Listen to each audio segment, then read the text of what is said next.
کیا حضرت آدم علیہ السلام سے پہلے اس دنیا پر کچھ تھا؟ کیا انسانی تاریخ کا آغاز حضرت آدم علیہ السلام سے ہوتا ہے؟ کیا ان سے پہلے بھی دنیا میں زندگی کسی شکل میں موجود تھی؟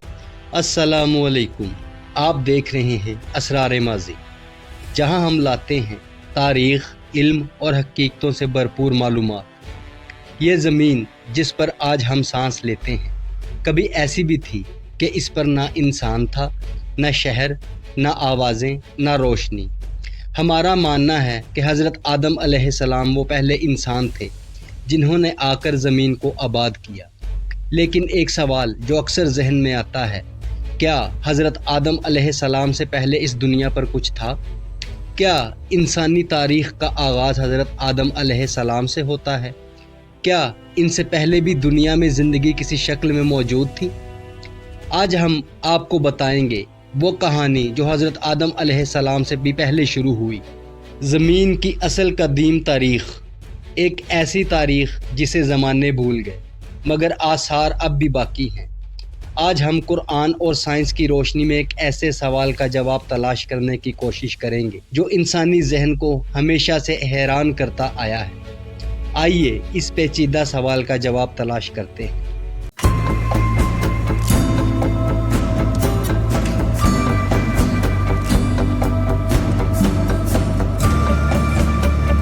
سائنسدانوں کے مطابق ہماری زمین کی عمر تقریباً 4.5 ارب سال ہے۔ یہ اندازہ زمین پر موجود سب سے قدیم چٹانوں، چاند سے لائے گئے پتھروں اور شہاب ثاقب کے نمونوں کی ریڈیائی تاریخ یعنی کاربن ڈیٹنگ کے ذریعے لگایا گیا ہے۔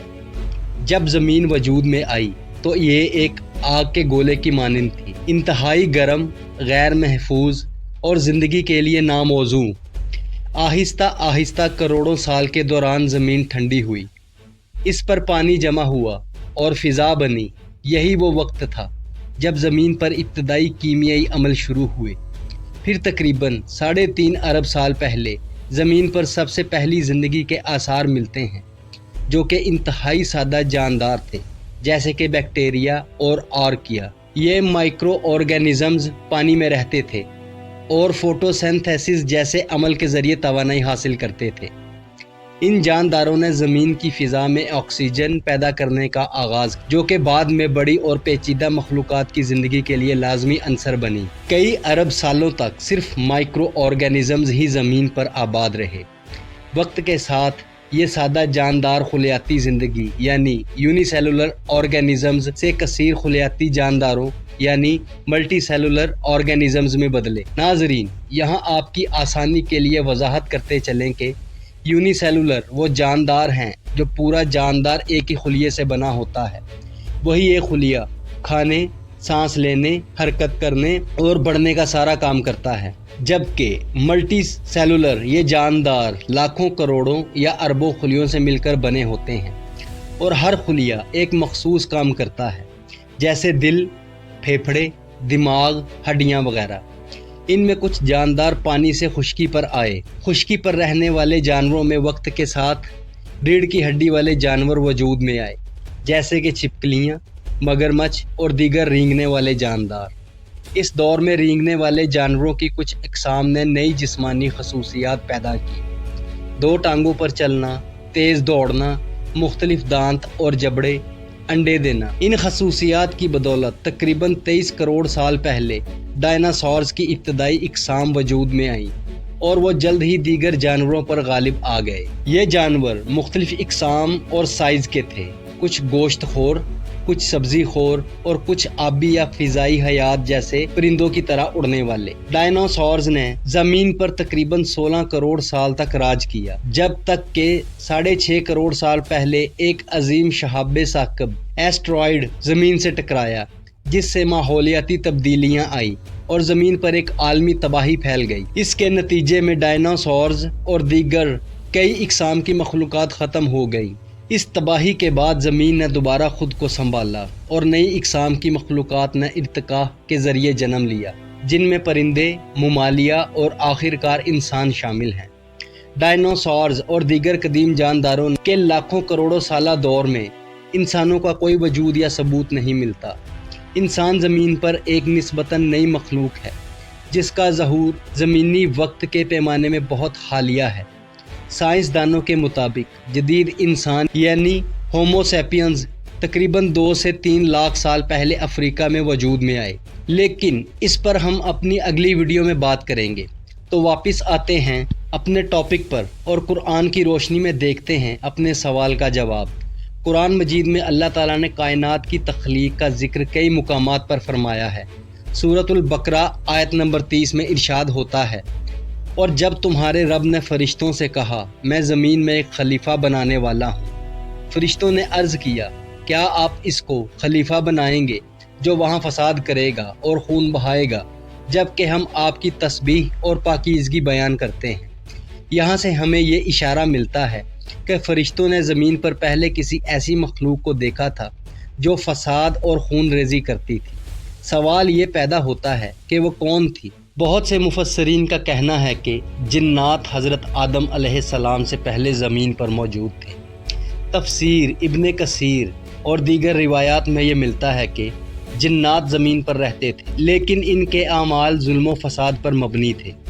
حضرت ابن عباس رضی اللہ عنہ سے روایت ہے کہ جنات نے دنیا میں حکومت کی، مگر جب انہوں نے فساد پھیلایا تو اللہ تعالیٰ نے انہیں تباہ کر دیا۔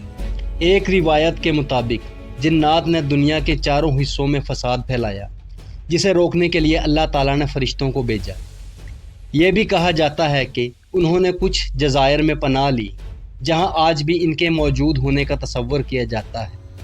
اور پھر سورۃ الحجر آیت نمبر 27 میں اللہ تعالیٰ فرماتے ہیں، اور جنات کو ہم نے آگ کی لپٹ سے پیدا کیا۔ جنات کو ناری سموم یعنی آگ کی تیز لو یا بے دھواں آگ سے پیدا کیا گیا۔ یہ آگ نہ عام آگ کی طرح جلتی ہے، نہ دھواں دیتی ہے، بلکہ انتہائی لطیف اور نظر نہ آنے والی مخلوق کو پیدا کرنے کے لیے مخصوص ہے۔ جنات کو بھی اللہ تعالیٰ نے عبادت کے لیے پیدا فرمایا، جیسا کہ سورۃ الزاریات آیت نمبر 56 میں ارشاد ہے، اور میں نے جنات اور انسانوں کو صرف اپنی عبادت کے لیے پیدا کیا۔ علماء کی بڑی تعداد اور روایات کے مطابق جنات ہی زمین پر سب سے پہلے آباد ہونے والی مخلوق تھے۔ ان میں سمجھ بوجھ، اختیار، ارادہ، نافرمانی یا اطاعت کی صلاحیت موجود تھی۔ اللہ نے انہیں زمین پر رہنے، حکومت کرنے، قبیلے، قومیں اور بادشاہتیں قائم کرنے کی اجازت دی۔ جنات میں بہت سے نیک لوگ بھی تھے جو اللہ کی عبادت کرتے تھے۔ اللہ تعالیٰ نے انہیں زمین پر ایک آزمائشی زندگی دی، جیسے بعد میں انسان کو دی گئی۔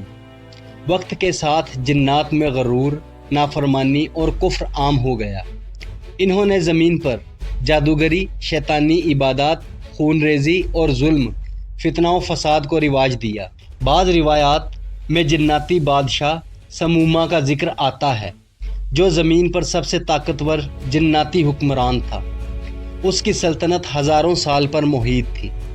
اس نے جادو، قوت اور چالاکی سے زمین پر بڑی حکومت قائم کی، لیکن جیسے اکثر ہوتا ہے طاقت غرور میں بدل گئی اور سموما سمیت جنات کی کئی قومیں اللہ کے حکم سے ہٹ گئیں۔ جب جنات زمین پر حد سے زیادہ فساد پھیلانے لگے تو فرشتوں نے عرض کیا کیا تو زمین میں اس کو خلیفہ بنائے گا جو اس میں فساد کرے گا اور خون بہائے گا۔ سورۃ البقرہ آیت نمبر 30۔ اس آیت سے اندازہ ہوتا ہے کہ فرشتوں کو پہلے سے زمین پر جنات کی بغاوت اور خون ریزی کا علم تھا۔ اللہ تعالیٰ نے فرشتوں کو زمین پر بھیجا تاکہ وہ جنات کی سرکشی کو ختم کریں، زمین کو دوبارہ پاک اور پرامن بنائیں۔ مفسرین جیسے ابن کثیر اور دیگر محدثین کے مطابق فرشتوں نے زمین پر جنات کے خلاف جنگیں لڑیں۔ بہت سے جنات کو قتل کر دیا گیا، باقی کو جزیروں، پہاڑوں اور سمندروں میں پناہ لینی پڑی۔ ابلیس بھی جن تھا، مگر بہت زیادہ عبادت گزار اور نیک ہونے کی وجہ سے فرشتوں کے ساتھ رہنے لگا۔ اور جیسا کہ سورۃ الکہف آیت نمبر 50 میں اللہ تعالیٰ فرماتے ہیں، وہ جنات میں سے تھا اور اپنے رب کے حکم سے باہر نکل گیا۔ جب باقی جنات فرشتوں کے ہاتھوں شکست کھا گئے، تب بھی ابلیس اللہ کی بارگاہ میں شامل رہا۔ وہ اللہ کی عبادت میں بہت آگے تھا، مگر اس کے دل میں تکبر چھپا بیٹھا تھا۔ یہی ابلیس بعد میں حضرت آدم علیہ السلام کو سجدہ نہ کرنے والا پہلا باغی بنا اور یوں شیطان قرار پایا۔ دنیا کے مختلف حصوں میں ایسے عجیب و غریب کھنڈرات، جلی ہوئی زمینیں اور سنسان وادیاں موجود ہیں جن کے بارے میں مشہور ہے یہ وہ جگہ ہیں جہاں کبھی جنات رہتے تھے۔ ربع الخالی سعودی عرب دنیا کا سب سے بڑا صحرا، روایت ہے کہ یہاں جناتی سلطنتیں آباد اور یہاں ریت کے نیچے پر اسرار کھنڈرات اور قدیم شہر چھپے ہیں۔ جزیرہ سکتری یمن دنیا کا سب سے الگ تھلگ جزیرہ، یہاں کے درخت، غار اور فضا ایسی ہے جیسے کسی اور دنیا سے ہوں۔ مقامی لوگ مانتے ہیں کہ یہاں جنات کے آثار موجود ہیں۔ ہجر موت کی وادیاں یمن، سنسان وادیاں، پرانی تحریریں اور جلے ہوئے مقامات، کہا جاتا ہے کہ یہ جنات کی پرانی رہائش گاہیں تھیں۔ افریقی جنگلات، کانگو اور نائجیریا کے کچھ جنگلات میں عجیب آوازیں، انوکھے جانور اور خوفناک روایات۔ قبائل مانتے ہیں کہ یہاں جنات یا روحانی مخلوق بستی ہے۔ چولستان اور بلوچستان پاکستان، قدیم قلعے، پر اسرار کھنڈرات اور سنسان علاقے۔ لوگوں کا ماننا ہے کہ یہاں کچھ مقامات جنات کے زیر قبضہ ہیں۔ تو کیا حضرت آدم سے پہلے کی دنیا آباد تھی؟ جی ہاں، مگر وہاں انسان نہیں تھے، وہاں تھے جنات، ان کی سلطنتیں، ان کے شہر، ان کی بغاوتیں، ان کے راز۔ وہ ایک ایسی مخلوق ہے جو آج بھی ہمارے ساتھ موجود ہے، لیکن ہماری نظروں سے اوجھل ہے اور شاید ہمیشہ رہے گی۔ حضرت آدم علیہ السلام سے پہلے زمین پر ایک سنسان یا مردہ دنیا نہ تھی، بلکہ یہ مخلوقات تحریک اور آزمائش سے بری ہوئی تھی۔ قرآن ہمیں جنات کے ذریعے اس کا روحانی پہلو بتاتا ہے، جبکہ سائنس، فوسلز اور تاریخ کے ذریعے مادی شواہد پیش کرتی ہے۔ قرآن ہمیں بتاتا ہے کہ جنات اور شاید دیگر مخلوقات دنیا میں موجود تھیں۔ سائنس بھی اس بات کو مانتی ہے کہ انسان سے پہلے ان گنت مخلوقات زمین پر زندگی گزار چکی ہیں۔ یہ سب کچھ ہمیں اس بات کی طرف اشارہ کرتا ہے کہ اللہ کی تخلیق صرف انسان تک محدود نہیں، بلکہ ہر دور میں اس کی قدرت کا ایک نیا جلوہ دیکھا گیا۔ آپ کس نظریے کو زیادہ قابل قبول سمجھتے ہیں، قرآن کا، سائنس کا یا دونوں کا؟ کمنٹ باکس میں ہمیں لازمی بتائیے گا۔ اگر آپ کو یہ ویڈیو پسند آئی ہو تو لائک کریں، کومنٹس میں اپنی رائے دیں اور چینل کو سبسکرائب کرنا نہ بھولیں۔ پھر ملاقات ہوگی ایک نئے سوال، ایک نئے راز کے ساتھ۔ تب تک کے لیے اللہ حافظ۔